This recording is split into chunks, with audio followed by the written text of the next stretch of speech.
Hello and welcome back to another episode of Can I Come Over? We're your hosts, Nicole, Jovia, and Renata. So in today's episode, we're going to be talking about all things long-distance friendships and expectations and maintaining and managing them. Yeah. But before we go into the nitty-gritty of all of that, we're going to be bringing up our current obsessions. Yes, let's start with our current obsession, please. So, my current obsession for this week is not music. No, ladies and gentlemen, no. I know it's a trend. It will continue to be, but it is my Orchid. I have been obsessed with her. Yes, her. Don't ask me why. I first got my Orchid for my 19th birthday, I think. 19th? Yes. 3 years ago now. Mm-hmm. 2 years ago now. And she's had her ups and downs. Eventually, all of the flowers fell a couple of weeks afterwards. And I thought that she was a lost cause. But I think when I came back in January, she had a new stem growing. And she had, new leaves. And now she's in full bloom. And she's so pretty. And I'll put a photo of her. She'll be up on our Instagram. Yeah. You guys can send her all the love. But she's been my current obsession. Julia, what has been your current obsession? It's not a current obsession, it's an all-time lifelong obsession. Since the first time I watched it at 13, which is Brooklyn Nine-Nine. Yes. I love Brooklyn Nine-Nine. I know the show has not a lot of takers, but I just love it. I think it's the perfect sitcom with the perfect balance of humor, and then there's the rom-com aspect to it, and then there's plot and addressing serious issues, and I think it's just so underrated. I love Brooklyn Nine-Nine. Everybody should watch Brooklyn Nine-Nine. I agree. It's amazing. 100%. 100% agree. 100%. It's such a comfort show. Yeah. So good. 10 out of 10. Yeah. And I love the ending. I don't know what ending. I love the ending. I loved it too. I don't remember the ending. I have to rewatch it now. It's Yeah, been so no long. spoilers. No spoilers. Nicole, what has been your current obsession? My current obsession is, could you please? Of course. It is this CICO lip combination. It's like a unlimited double touch, and it's got a liquid lipstick gloss type situation and a clear gloss that locks it in. You guys, this stuff is the real shit. If you're if you have a long day and you're gonna be eating, talking, drinking water, whatever, this will not move, and it stays shiny, which I love this thing. It's so, I don't have it on right now, but I love this thing. It's so good.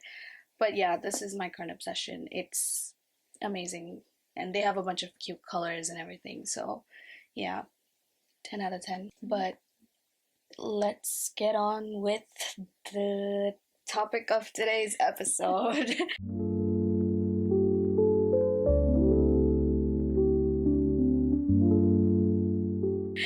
Long distance relationships, friendships, and expectations that come with it. There's a lot to unpack here, guys. Yeah. There's a lot. I think we have a long list. We have. Yes. We came prepared. But first and foremost, I think the main idea, or not the main idea, but one of the most important things that comes with long distance friendships, is updating your friends and staying updated. Mm-hmm. And the dynamics of different friendships obviously have, based on different dynamics, there's different standards of how often do you talk to them? How often do you keep in touch? How often do you update them, specifically? And also with the digital age, of course, there's social media. We have WhatsApp, Instagram, TikTok, all of these things to keep everyone posted about our lives. So that also is a form of updating friendships. But there's still certain things that come into, maintaining the friendships and keeping each other in the loop of things that are going on in your life, because I feel that plays a huge role in just staying in touch. Like, obviously, if you could be having casual conversations, and of course that will help, you know, be in touch with that person. But in the long run, I think to like, if you already have like a strong foundation of a friendship, it really matters that you share those milestones or just even the smallest updates that are happening in your life with your other friends. And we've all lived abroad. We've all moved from our hometowns and wherever. So I think the three of us can safely say that we've gone through, you know, losing friendships, gaining friendships, maintaining friendships, and like long distance. What is like the one thing for you guys in order to make sure that you don't lose touch with someone? I think for me at least, it's being able to accurately tell from the get-go what type of connection you have with that person, right? Because sometimes the question is like, how much is too much when you're connecting with a person? How much is like, okay, I'm overly bombarding this person with things, with updates, or how much is too little? And and we'll get more into this later, but I have different types of friendships with different people, and I have friends that are longtime friends that we don't text. I'll send them a happy birthday, but when I'm in town, I will text them being like, hey, I'm in town, and it's like not like the years have not passed at all. Yeah. And with other friendships, I update them constantly, and it's just neither one it's wrong, it just simply is you need to be able to tell what kind of connection you have with that person and what kind of digital relationship you will continue to have with them after you move abroad. Yeah, I think I like more or less agree with you. And like when it comes to maintaining friendships, I think one thing that's helped me a lot is social media. I think like for me personally, like that's one of the biggest reasons why I still have my social media accounts, because it helps me stay updated on my friends and their milestones. Not that they wouldn't text me, but then I know that putting it up there is also them wanting me to see it. So there's like that aspect of it. And then also on the other side, me putting things on there that I want everyone that I care about to see. So definitely like social media is a big help in keeping in touch with people and also letting people know what's going on in my life. And like there's an article from The Medium by Tomiva Iziaka. Sorry, I hope I pronounced it correctly. But there's a quote in this article that says, I think the secret is listening to your friends. If the last time they spoke, they mentioned a paper, ask about that as the first part of check-in next time. And I feel like this is something that I have noticed a couple times here and there with like certain people.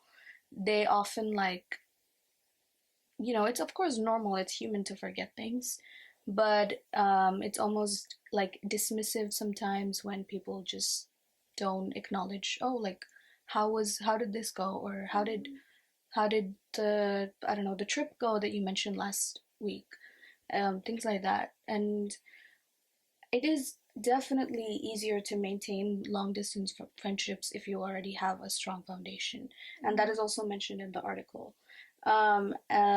Another article that I found was from the Every Girl, and the title is Hot Take: Long Distance Friendships Aren't Hard. And in this, they talk about a few different like tips, so to say, to just maintain long distance friendships. And some of them are like communicating often and in different ways. So make sure that you use different social media platforms. It can be like sharing a meme on Instagram, and that is still keeping in touch with those friends.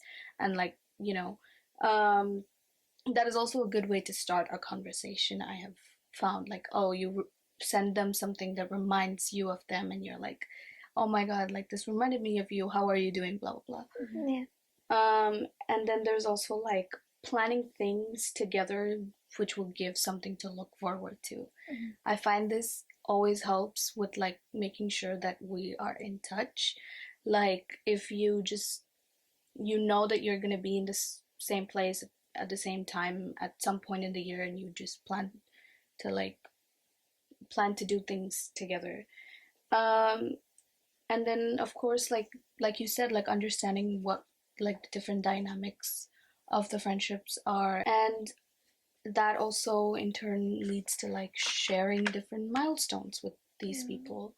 And we can still like, you know, maintain friendships by talking to people when we meet. Like you said, there are friends that you will not talk to for like months, and then when you guys meet each other, it's like nothing ever changed. Lastly, I think like also gender friendships, like girls versus guys. Obviously there's like different dynamics, but I think for the most part, it would be the same kind of expectations that you can place on both girls and guy friendships, depending on how close you are with whoever it is. I don't know if there should be specific like gender that plays into it. I don't think so, to be very honest. Yeah. Like, I have both guy and girl friendships that they're equally as frequently, like I connect with them either frequently or I do not talk to them at all, except for when I actually do see them, and it's regardless of gender.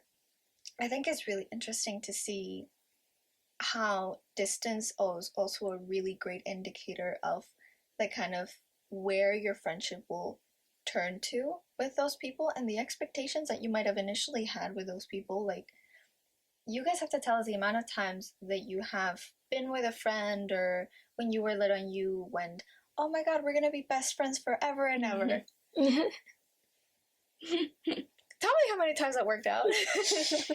Because most of the times those expectations simply change, and I think distance is a really difficult and great challenge that can help you point your head in a different direction or change your expectations just fully in that regards. Exactly. Yeah. And I mean, that's pretty much like, you know, everything. We summed up all the things about like updating and everything. But Jovia, what do you have to bring up? Yeah, I was thinking of more of the process of reconnecting in itself, and how that kind of has a lot of fear and more so a lot of guilt attached to it. Like at first I thought of like a couple of emotions that like kind of pop into my head whenever I think of reconnecting with a friend. And like the first one that I think of is like apprehension and hesitation.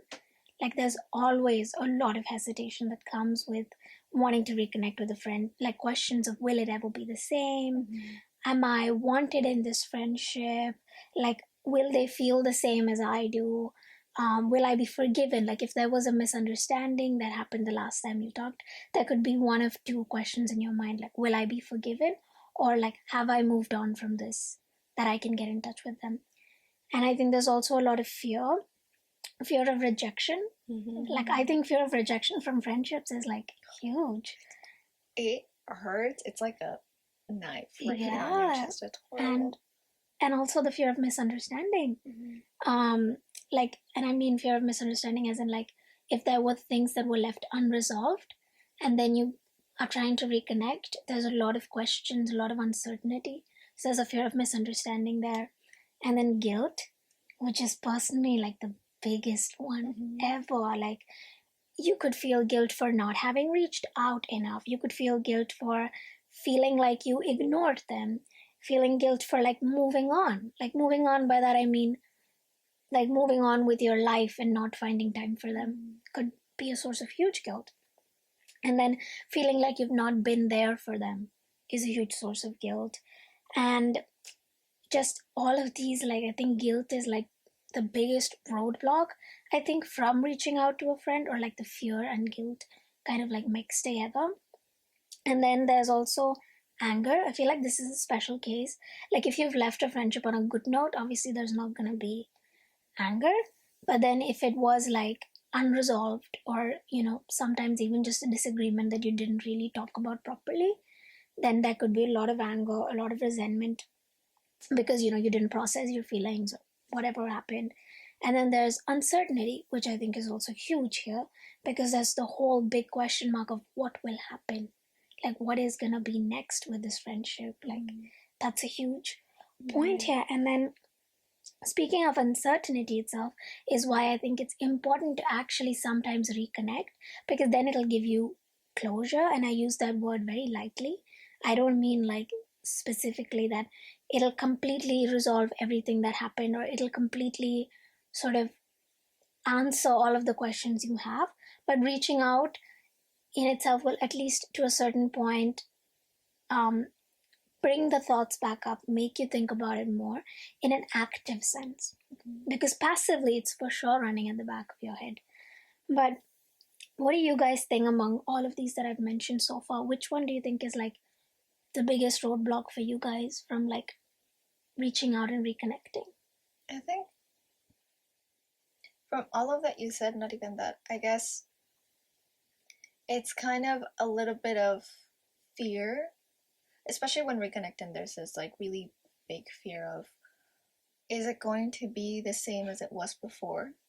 And I think out of that, what's even worse is when you do try to reconnect, and when you're met with so many differences with that person, someone that may at one point have meant so much to you, and it's this really bittersweet feeling of maybe being glad that they're doing better, or they're doing good for themselves, or they're doing X, Y, and Z, but then there's the bitterness of realizing that you two have grown so far apart from each other, then kind of regaining the relationship that you might have once had is almost impossible now.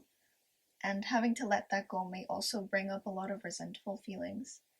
And I've experienced that a fair share of times in the past, and I think it's that mix, that combo is just deadly. Yeah, it's nerve-wracking. I think for me, it's definitely the fear of misunderstanding.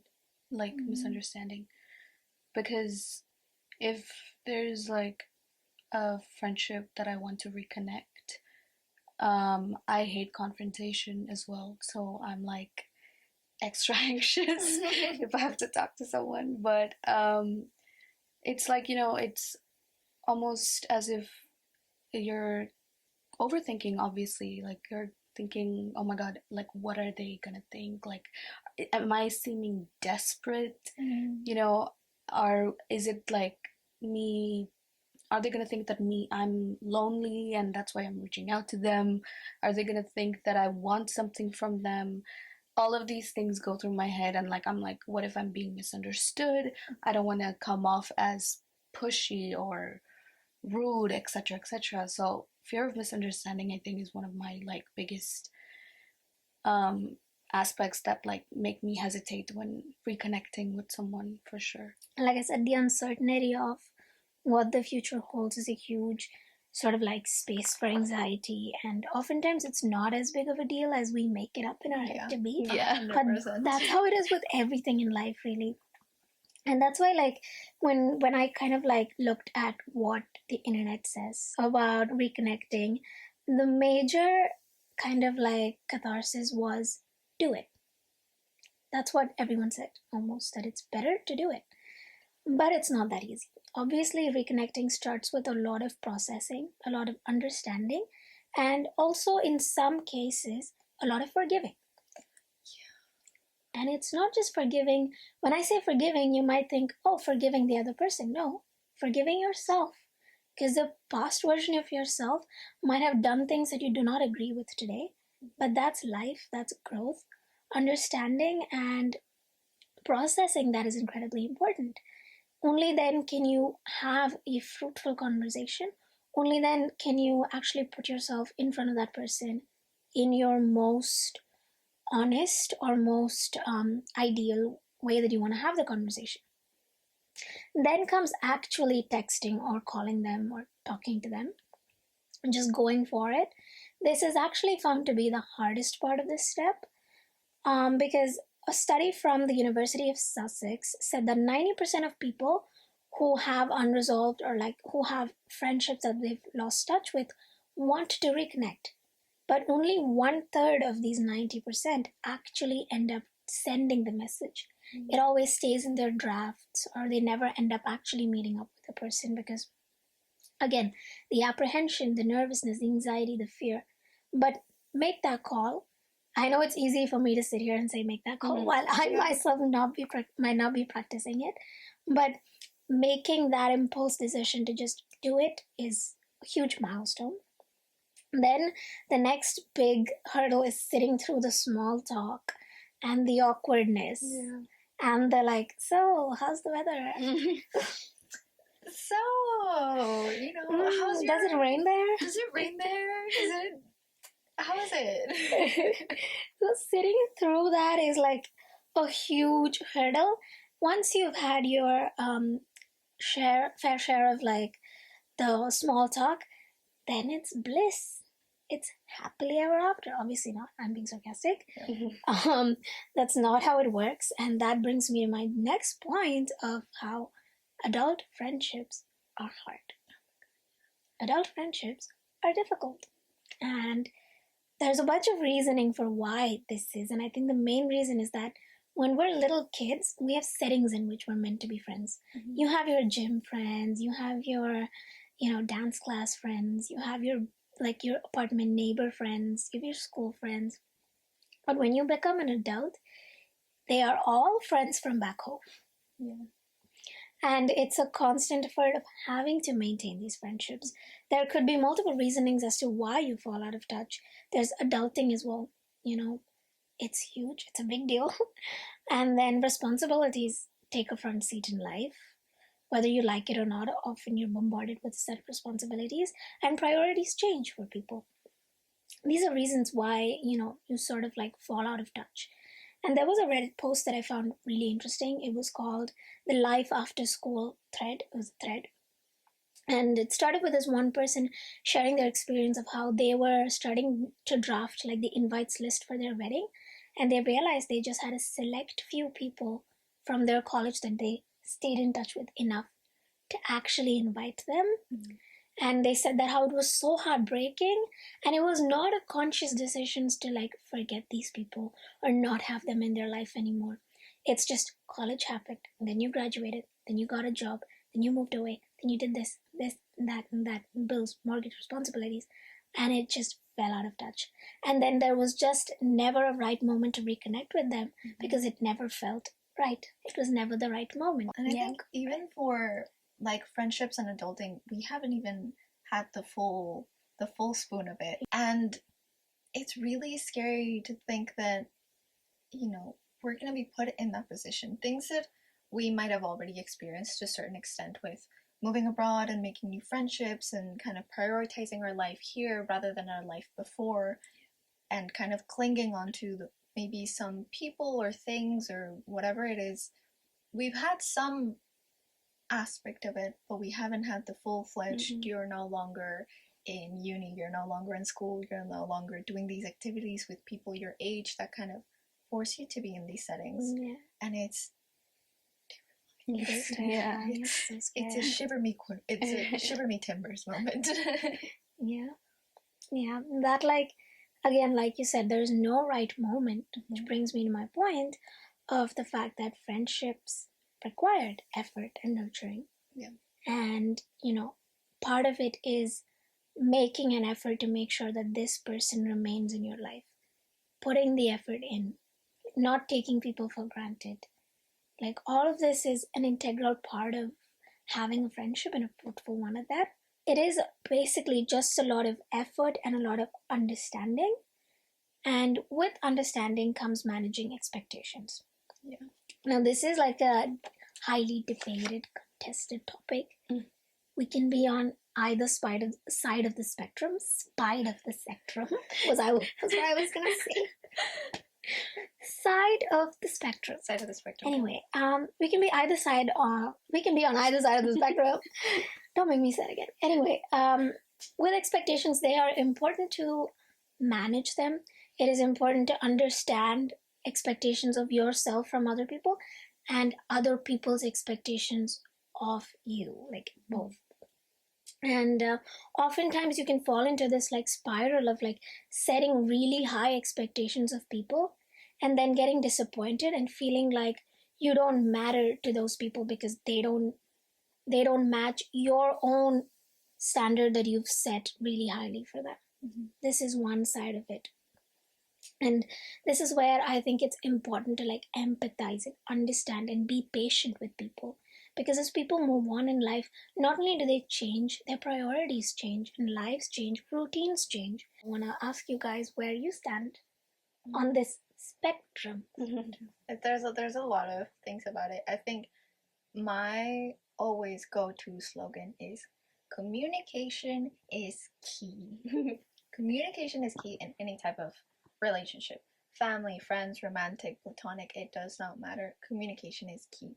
And if you're not able to, let alone manage your own expectations of other people, but communicate how you're managing them or what those expectations are, then you cannot expect the other people to do as you please, to meet those expectations, to work to become better, to negotiate a middle ground, because it's not always about just, oh, what do I want? And everybody has to, like Joey said, everybody has to please and do whatever it is that I want, but it's managing a middle ground. I think it's, one thing for sure is that it takes effort, and you have to have your priorities straight. If you don't prioritize still keeping in touch with someone, then let them know that, hey, I don't have time to keep in touch with you. I hope that's okay, but I will reconnect when I can. And just making the effort to even address that in the first place so the other person is not left hanging. Or, small things like this that ensures that you're still putting the effort and you're still caring for the other person. And of course, it's two-sided. Once you realize that it's just you who's putting the effort, then you should know when to tell them, I feel this way.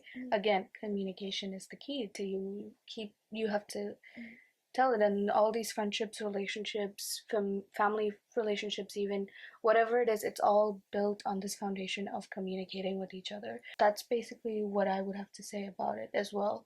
But I think we can take a short break now before we get into the last part of the episode.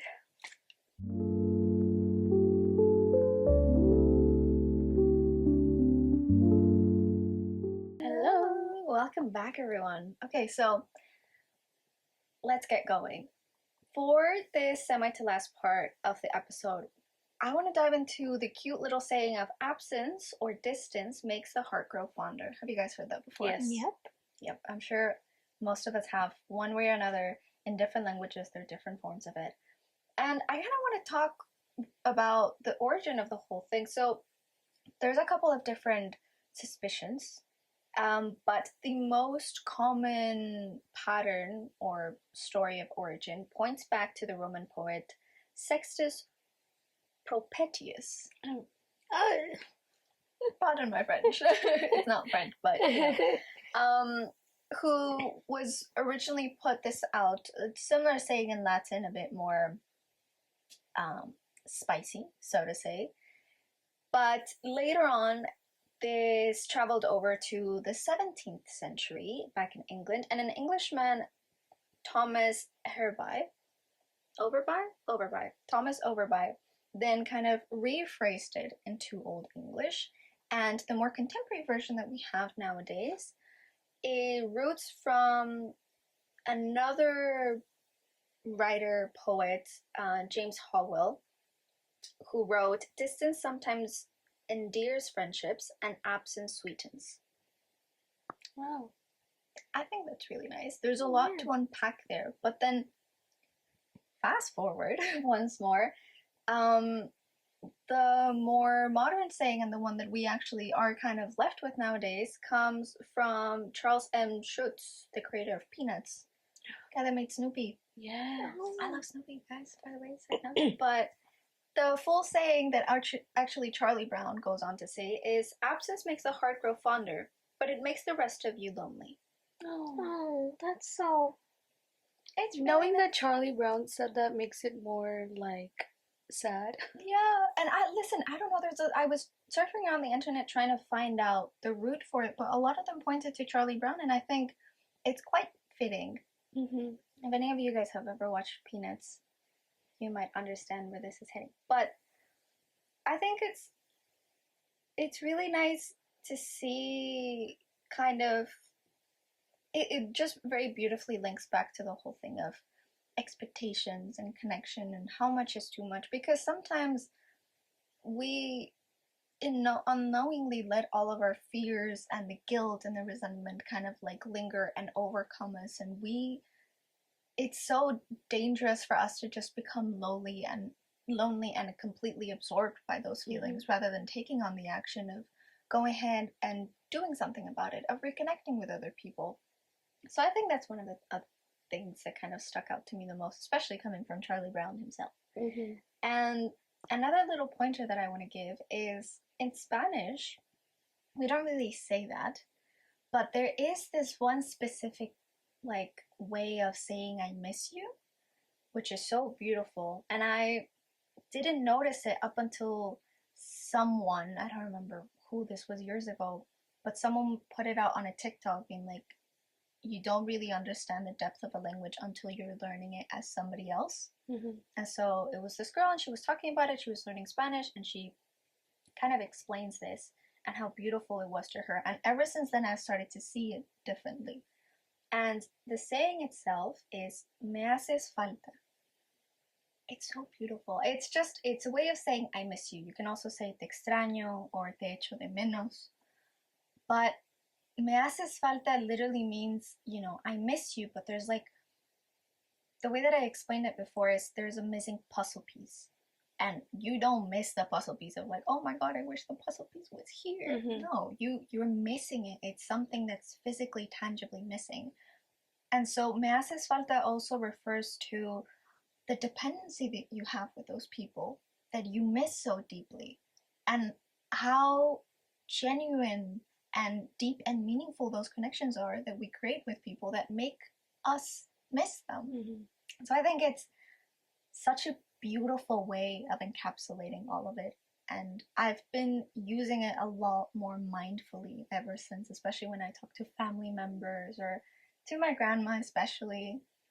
And I don't know, it's really beautiful, and a lot of things, they just kind of go unnoticed up until somebody else clocks it in, and that itself I find really, really beautiful. And I mean, it kind of leaves this whole thing a lot of ambiguity of like, does distance actually make the heart grow fonder? I have data for you guys. It was a study conducted back in 2016, and this is an article that I found based off of the study, which was conducted by Kunal Bhattacharya. Thank you so much. I didn't actually know who the researcher was from, because the research itself was conducted at the university in Finland named Aalto. So, the article itself was published by the MIT Technology Review, and the title is "Data Mining Reveals First Evidence That Absence Really Does Make the Heart Grow Fonder." And one of the key takeaways from the article that I found was that people spend more time catching up when they have been out of contact for longer. And the research itself was conducted with people that have access to their phones, to the internet, and so they kind of mapped out how frequently they texted or they contacted each other when they were in person compared to when they started doing a longer distance or when they were no longer physically together. And what was most interesting to me is that this research came about because it had been previously observed that baboons spend more time repairing relationships when they're growing apart. So somebody saw that, somebody pointed that out, there was a whole research on that, and then they went, wait a minute, does the same apply to humans? No, but it's so cute. And then they all pointed it out in a couple other species of animals. I think there was also raccoons there and a couple of other felines that they pointed this whole thing with. But it's super interesting to me to see the fact that there's data backing this up, and it's not just us in the digital age. It's something that's embedded in our nature because we're social creatures and we have this constant urge and need to connect with others. And sometimes it's very difficult to manage disagreements when we're far apart. How do we manage that? There's this whole thing of like miscommunication, right? Yeah, you can heart, then distance makes the heart grow fonder, but how do you keep in touch with those people? How do you manage miscommunication, especially with texting? Sometimes if you're busy or you're doing something else, people sometimes take it as, oh, they're being dismissive. Oh, they don't really care about me. And so there's a lot more other things at play. And I think it's really interesting to see how our social concepts and social interactions have evolved with the new technology that we have nowadays. You know, emojis are great, but are they really enough? Yeah. Are they? I don't know. Like, for example, if it's something important, do you guys prefer to send it as a text or as a voice note? Or do you call that person? Text and voice notes for me are purely based on convenience. Mm-hmm. I don't really differentiate as much. Like if I'm in a space where I cannot send a voice note, then I don't. Mm-hmm. But if I am like not able to text because I'm busy doing something else, I will just send a voice note. Mm-hmm. So for me personally, it's most of the time purely based on convenience and whatever is most convenient. But if it is an important conversation, I try to call, but then if it's not someone who I call very often, Mm-hmm. or if it's someone who I know is busy right now, Mm-hmm. but I need to tell them this, then it mostly goes through a text. So I think for me, like, it depends. I am more comfortable with texting because, like I mentioned earlier, I don't like confrontation. So it's just easier to, like, text. Mm-hmm. But if someone is texting me with, like, an issue or a milestone that they want to share or whatever it may be, if they send me a text, then I will respond with a text back. If they send me a voice note, then I will respond with a voice note back. Mm-hmm. But I do think that calls are the way to go when it comes to having important conversations. Just like, okay, this time I'm free. Are you free this time? Yes. All right, let's call then. So, like, that is very important. But if it's not possible, of course, we have technology, and that's the reason we have to take advantage of it. I would say voice notes is definitely more helpful. For me personally, I am a podcaster, and I may not just now. I will send the longest voice notes, and I think it's also because of the fact that with my closest friendships, they know the tone of my voice. They know it like the back of their hand, and so being able to communicate that, and to maybe I can't hop on a call with you because of time difference, because of this, because of that, but just being able for you to hear me, for you to hear how I sound, how I feel. Am I bawling my eyes out? Am I laughing? Am I screaming? What is happening? I think that's the best way, so to say, that I prefer to communicate that, and to also avoid miscommunication. Yeah. Because it's so easy for us to misinterpret things. Whenever I send them a voice note, they'll be like, okay, give me 2 to 3 business days to hear this. And I know, so I'm very patient with that sort of stuff. But, you know, it's really, really tricky at times. And I think it's also very interesting to see how, and we've already touched on this before, but like how have friendships evolved and changed once you do move away. I think it's so interesting to see, and for me, it for the most part just purely depends, because of the time that, as I said before, with some people the time just freezes. It's just a really big giant freezer, and with some people you just don't need to connect with that frequently. You can just kind of let it be and let it flow, and then with others it's not like a necessity, but it's part of the dynamic that you two have going on, of carrying on that conversation of, hey, this happened, of, oh my god, today I woke up in a bad mood, of, oh my god, I had 3 waffles for breakfast and they were XYZ and they was dry, and this was the full detailed recipe that I used. And, you know, Yeah. I think it's really interesting to see altogether just how much technology has a huge hold and influence in the way that we now perceive long distance relationships and long distance friendships specifically. And to see how distance really, at the end of the day, it amplifies anything and everything that might have happened throughout a relationship. If there were issues, if they're a bad texter, if they're this, if they're that, if you're going to see them every single day at work or at school or at uni, it's not that big of a deal.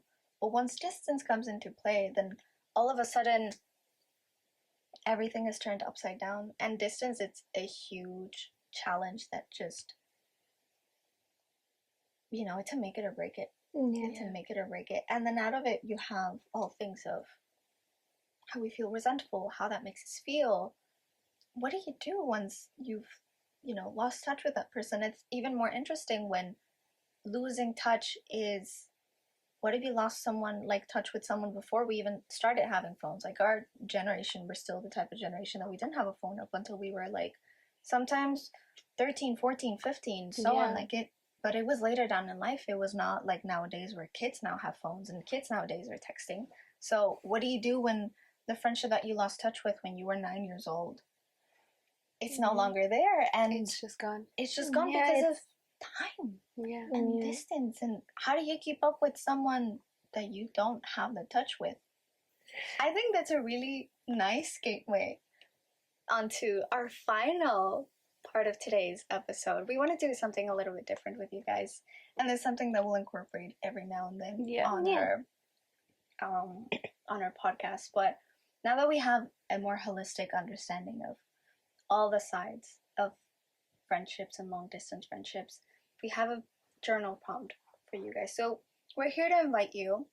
We have a journal prompt. We'll leave it down in the description, and we have written answers ourselves that we would like to share. So hopefully it can guide you through this journal prompt, this conversation, and we genuinely are encouraging you to sit down, take 5-10 minutes for yourself. That it literally did not take us more than that. And it's just very beautiful sometimes to submerge yourself in the nostalgia or in the feelings and relive those moments. And it can make us appreciate what we had and what we have a lot more. Yeah. So our journal prompt goes as follows. Think of a friend you haven't seen in a while and tell me about a memory with them that you keep close to your heart. I can start with my journal prompt because it falls under the category of, a friend that you've lost touch with because you met them when you were 7 and you didn't have Instagram to exchange. But it's a fond memory with a friend from primary school, and we're no longer friends because she moved away when we were 7. And the memory that I cherish the most with her was this one time when we came back from summer break and I gave her a seashell from a beach in my hometown. And I gave it to her and I told her that it's from this beach, and I described this beach, and she was like, oh my god, I live next to this beach. And we realized that we were from the same hometown.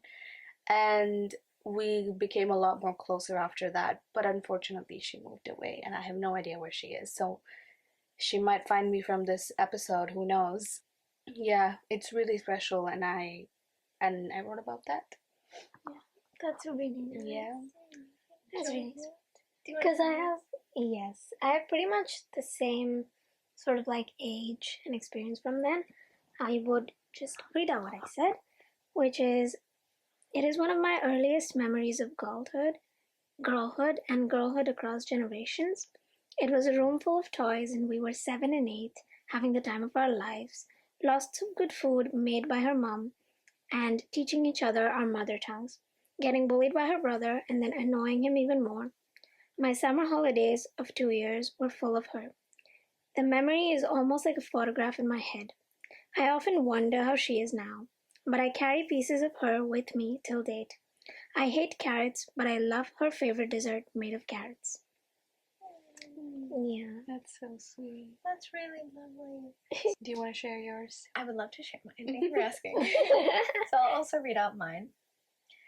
It says, I still think about that day a lot. It was past 4 p.m. after class, and I had been spending the previous afternoons preparing for my art exhibition. We were nowhere near as close as where we are now, and yet there you were.